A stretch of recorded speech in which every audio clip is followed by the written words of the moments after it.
have with us Kiemon, or Insane Kids Kiemon Archibald, who recently launched her children's book entitled Omalu's Visit. It's been very popular on my social media feed, I must say. This past Wednesday, the 22nd of December. Omalu's Visit follows an imaginary journey of Leah and Shiloh with the grandmother Omalu as they explore the magnificence that exists on the island of their birth.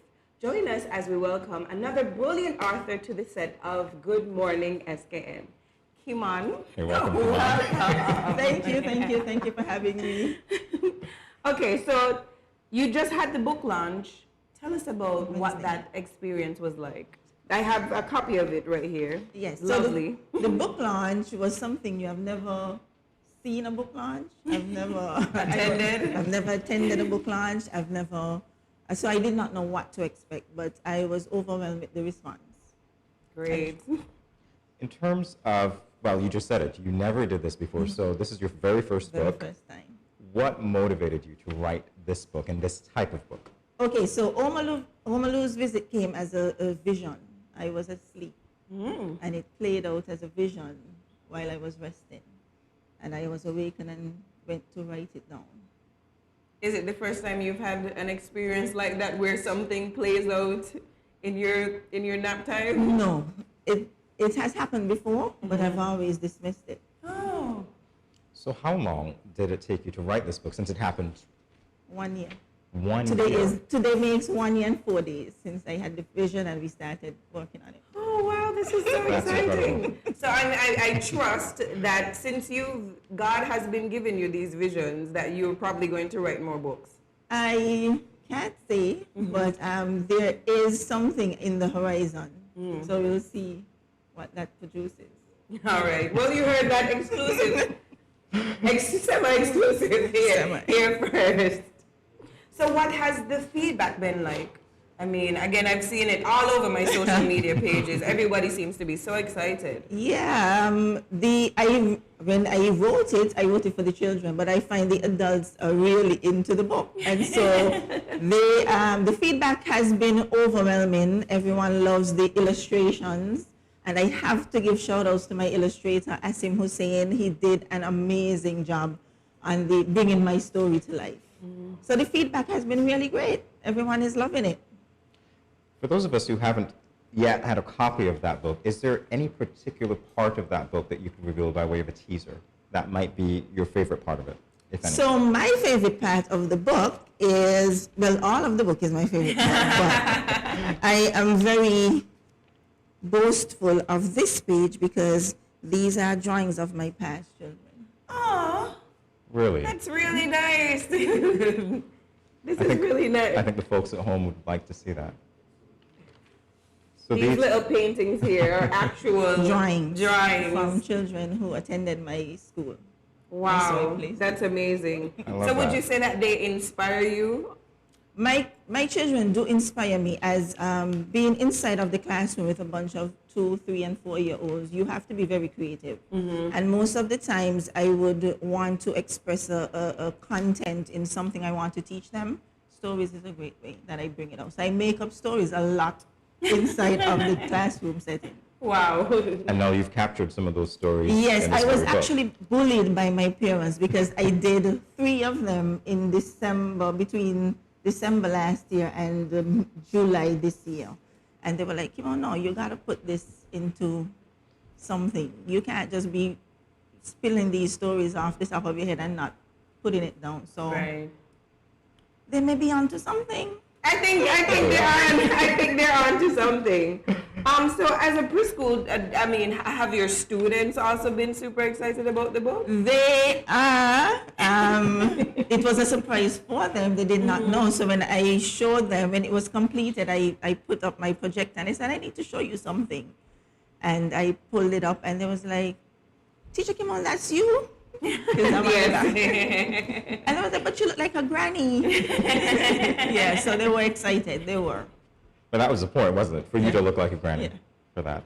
I love this. So yes, great. Can you tell us, I mean, we're going to take a short break and then we'll be right back. But can you tell us where can we find the book? For now, It's Christmas Eve, so it's perfect for gifts for even adults like myself. Yes. So where can we find it? You can contact me. It's 662-9592. We have a few copies left, not much. So you can contact me there and I'll be able to meet you and deliver. When you were writing this book, did you ever imagine that it could be used to teach some of your own students? That was not the intent when I wrote the book. And to be honest, some of the details in the book I have tested within my preschool setting. So it was easy for me to understand what my journey was with the book. So it was not my intention. It really wasn't. But now the feedback that I'm receiving, everyone is like, listen, this needs to be in every classroom. It's great. I mean, you and Jamie were talking a little bit during the break, and you were talking a bit about your journey from getting the vision to actually the materialization of this vision. Can you talk to us? I mean, we're still in a pandemic. I mean, it's disrupted so much of our lives. How was that journey? It was a very difficult journey, and there were lots of days when I was in tears because when that came, we had just reopened from having a 6-month closure. We had lost our incomes. There were other persons in the private sector, early childhood sector, who had lost their buildings because we were out for 6 months. So when the vision came, I was a bit hesitant because I'm like, how am I supposed to write a book with no money? We were just trying to pick the pieces back up and trying to figure out, will we make it? Is this sustainable?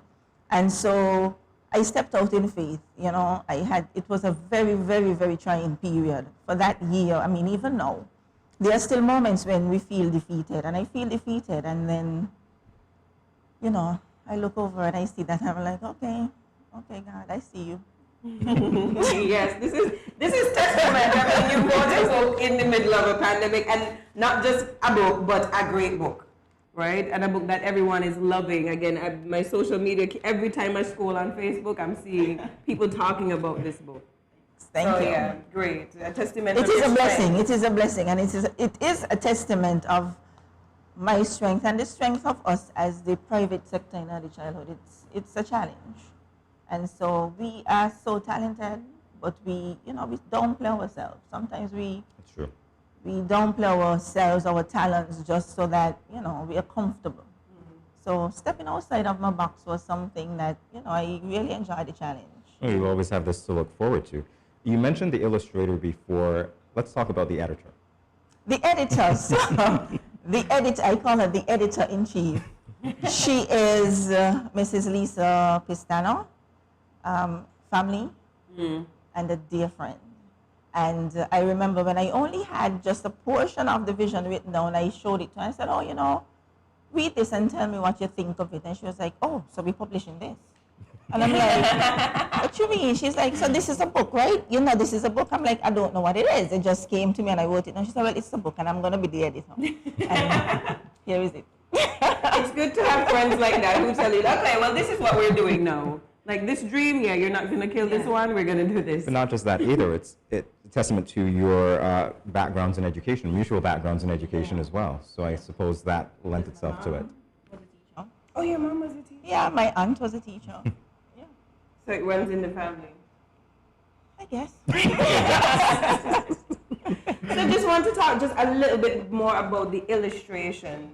Where is the illustrator from? He is from Pakistan. Oh, Hi, Asim. Hi. Asim. From St. Kitts to Pakistan. He's officially a Kittian now. Okay, so he's officially a Kittian yes. now. How was that? I mean, how were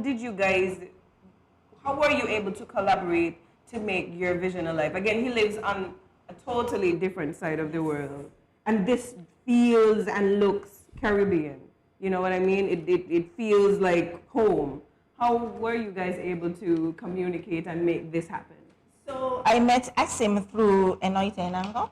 Ah, he was with us yesterday. Enoita is one of my past parents. I took care of his daughter. So when I brought the idea to him, he said, I must admit, I did not believe in the vision. And I shared it with Enoita like 10 days after, and he was like, whoa, Kiemon, this is amazing. He's like, most people can't write in rhyme. And I'm like, really? And he's like, okay. Then he contacted Asim. I didn't know. And he surprised me one night. He's like, "Oh, this is what it would look like if you put it in a book." Brilliant. Whoa, that's a great surprise. Yeah, so Shout out to Inote. hi.